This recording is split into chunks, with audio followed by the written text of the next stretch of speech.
बहू की चतुराई। एक गांव में 7 भाई बहन रहते थे। 6 तो भाई और 7वीं बहन। उसका नाम बीरड़ बाई था।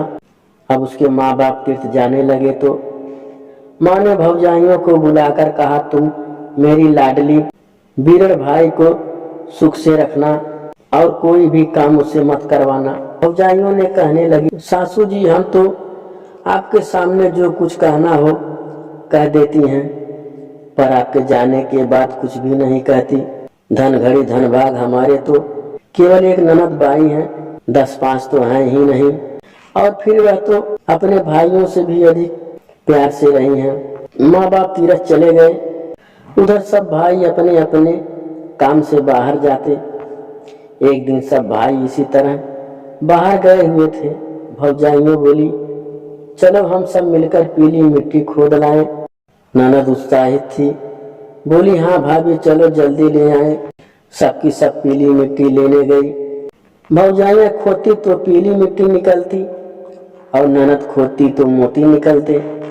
भौजाइयों ने पीली मिट्टी की टोकरी भरी, ननद ने मोतियां की भरी।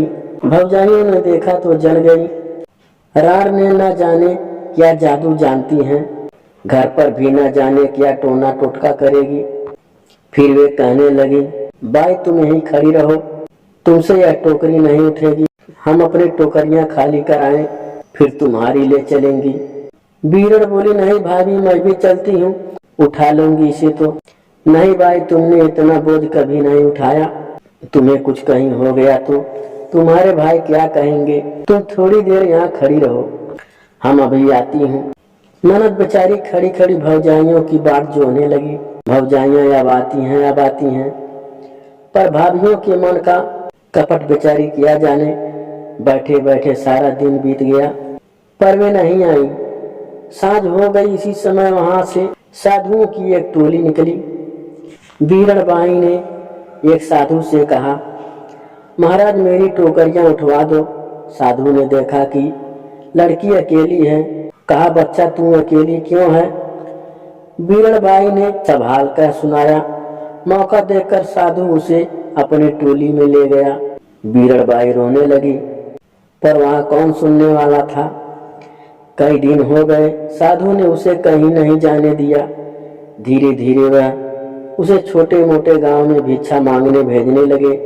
अब वह सब घर बार भूल गई। साधु ने उसे उस गांव में जाने से मना कर दिया जहाँ की वह रहने वाली थी। उसने कहा कि वहां तुम्हें कोई पकड़ लेगा, वहां भीख नहीं मिलेगी।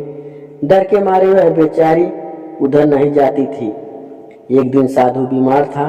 बीरड़ बाई को कुछ याद नहीं आ रहा और भूल से वह उसी गांव में चली गई जहाँ की वह रहने वाली थी।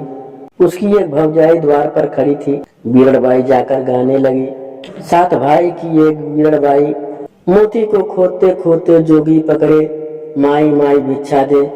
भाभियों ने उसे देखा तो ललकार कर भगा दिया। वह सब भाइयों के घर होती हुई आखिर छोटे भाई के द्वार पर पहुंची। वहां भी उसने यही गीत गाया। इतने में उसकी माँ सामने आ गई। कहने लगी, बाई तू क्या गाती थी, एक बार फिर से तो गाओ। उसने फिर से गा दिया। माँ की आंखों से आंसुओं की धार बहने लगी। बीरड़ की आंखें भी डबडबा आई। माँ सोच रही थी कि ऐसी ही मेरी बीरड़ भाई थी, पीली मिट्टी खोदते समय खान में दबकर मर गई, क्योंकि भौजाइयों ने आकर ऐसा ही बताया था। माँ कहने लगी, बाई तू रोज आया कर, मैं तुझे अपनी बेटी समझकर खूब चीजें दिया करूंगी। बीरड़ बाई को सब अपनी बात याद आ गई। उसने सारा हाल कहा तो माँ बेटी मिलकर खूब रोई। इस प्रकार बीरड़ बाई फिर अपने घर आ गई। अब माँ बाप ने उसका ब्याह करने का विचार किया। उधर साधु लोग को मालूम हुआ कि बीरड़ बाई अपने घर चली गई है, तो अच्छा होने पर वहां आया। उस समय बीरड़ बाई की सगाई हो रही थी। साधु बोला, सगाई तो करो, पर चेली तो मेरी है। जब उसका ब्याह हुआ तो साधु आकर फिर कहने लगा, ब्याह तो करो, पर चेली तो मेरी है। ब्याह पूरा हुआ और बीरड़ बाई अपने ससुराल जाने लगी। साधु फिर आया और कहने लगा, लाडो तो ले जाओ, पर चेली तो मेरी है। इस तरह साधु बीरड़बाई के पीछे पड़ गया।